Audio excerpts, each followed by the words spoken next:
Y la gente, los adultos, les tenemos pánico. Ustedes creen que no, pero el adulto promedio le tiene pánico a los jóvenes. Sí, señor, me gusta la pachanga, ¿cómo no? Pero cuando uno tiene 14, no sé. Ustedes y yo, con toda seguridad, todos los que estamos acá, vamos a ser cadáveres. Antes de eso, que es la única posibilidad absolutamente segura que tenemos en el porvenir, antes de eso, ¿qué vas a hacer? ¿Vas a ser feliz o infeliz? Uno pasa en una época de la vida por una época que yo llamo la época del patito feo. ¿Ustedes se acuerdan del cuento del patito feo de Hans Christian Andersen? El cuento del patito feo es que había un patito muy feo. Y todos los demás paticos tan bonitos, y era un patico tan feo, tan ñurido, tan ñapiruso, tan achicopalado, tan... Y resulta que después de mucho tiempo se supo que no era un patico, sino que era un cisne, y que era mucho más hermoso que los demás patos. Uno pasa en su vida por una época que es la época del patito feo. Cuando uno es niño, bebecito, chiquito, 1, 2, 3, 4 años, uno es divino, uno es hermoso, uno es divina. Uno sale hasta en pelota por la casa. Mami, mami, mami, porque uno todo lo que tiene es hermoso. Uno todavía no sabe en esa época que uno es feo. Llega uno al colegio y le dicen, boca de trapo. Y ese día me enteré que tenía boca de trapo. Ojos de gargajo. A mí que toda la vida me dijeron que mis ojos verdes eran hermosos, llego al colegio y se me burlan de los ojos. Entonces soy con así, mirando cerradito para que no denoten los ojos de gargajo. Nariz de condorito. Yo no me había dado cuenta. A mí siempre me dijeron que tenía la misma nariz de mi abuela. Sí, pues claro, y mi abuela parecía el Concorde. Pues claro, yo soy condorito. Y lentamente, a lo largo de esos años de vida escolar, uno va descubriendo algo que uno no había descubierto antes. Y es que uno estaba mal hecho. Que uno era muy querido en la casa, porque es que son los papás de uno que lo quieren y no tienen más pues que, como la señora que tuvo una oreja, pues que el hijo fue una oreja. Y cuando nació le llevan en una bandeja la oreja. Y la señora con ese amor de madre, ay, tan lindo el niño, tan hermoso, tan bello, gui. Señora, no le hable que es sordo. Pues eso. Y uno empieza a pensar que uno es la oreja de mi mamá. Entonces soy la oreja que le llevaron en una bandeja, pues claro, ella, la pobre, me tiene que querer porque no tiene más remedio. Pero uno empieza a pelear un lugar en el mundo con los demás. Y los demás le empiezan a revelar a uno los defectos de uno. Que cómo camina, que la talla que tiene, que es muy alto, que es muy bajito, que es muy chiquito, que es muy gordo, que es muy flaco. Yo cuento siempre el cuento de mi primer día de colegio. Me mandan para el primer día del colegio en la casa de su niño. Y cuando regreso me estaba esperando mi papá. Y yo llego y me pongo a llorar. Y me dice mi papá, Juanito, ¿qué le pasó?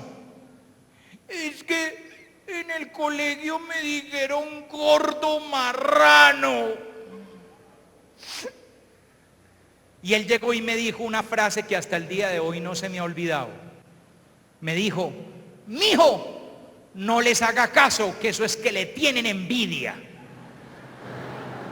Y hasta el día de hoy, yo cuando paso por ahí veo que la gente se ríe, digo, envidia. Pura envidia, porque no son tan sanos y tan robustos como yo. ¡Ah! Yo no sabía que era gordo hasta que llegué al colegio. Cuando apareció la primera burla y el primer desprecio, me di cuenta que no era perfecto.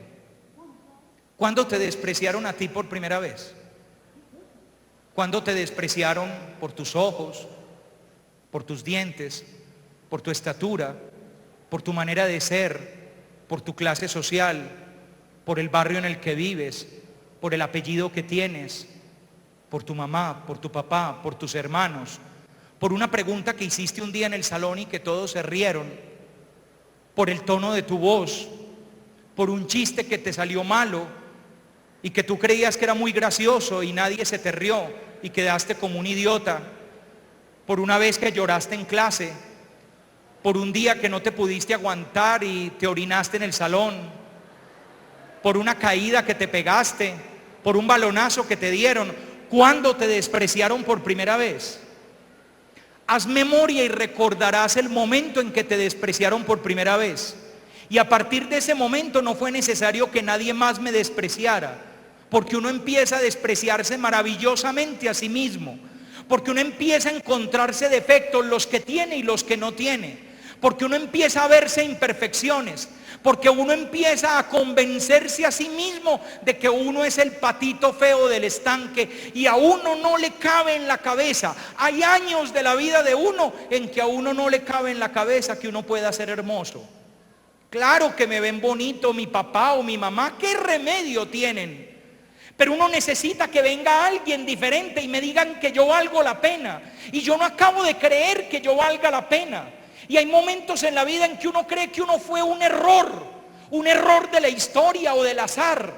La gente cree que uno no estudia porque uno es perezoso, porque uno no sirve para nada, porque uno es dejado, porque uno es un langaruto que no le interesan las cosas.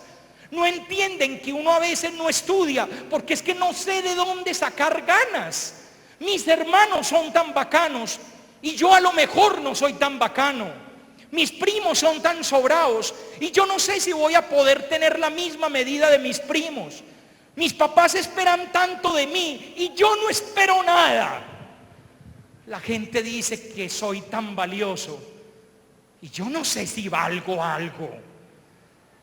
Y yo tengo tanta necesidad de que alguien se fije en mí, me diga que me quiera. Hay noches tan largas. Hay veces en que se siente tan grande la soledad. Y hay veces en que le pregunto al mundo y a la oscuridad de la noche, ¿por qué? ¿Por qué soy? ¿Por qué existo? ¿Por qué amanezco? ¿Por qué camina mi corazón? Y no encuentro respuesta. Es una época muy difícil, es la época en que uno no se salvaría a sí mismo. Que si a uno le dan la oportunidad, uno salva al papá o a la mamá o al hermano o a la hermana o al perro. Pero uno no se sacaría a sí mismo adelante.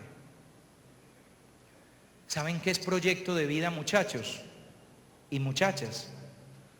Proyecto de vida es partir de un primer convencimiento. Y ese primer convencimiento es el convencimiento de que Dios no pierde el tiempo creando, sino que todo lo que crea es bello, maravilloso, hermoso y agradable a sus ojos. Y vio Dios lo que había hecho y era bueno.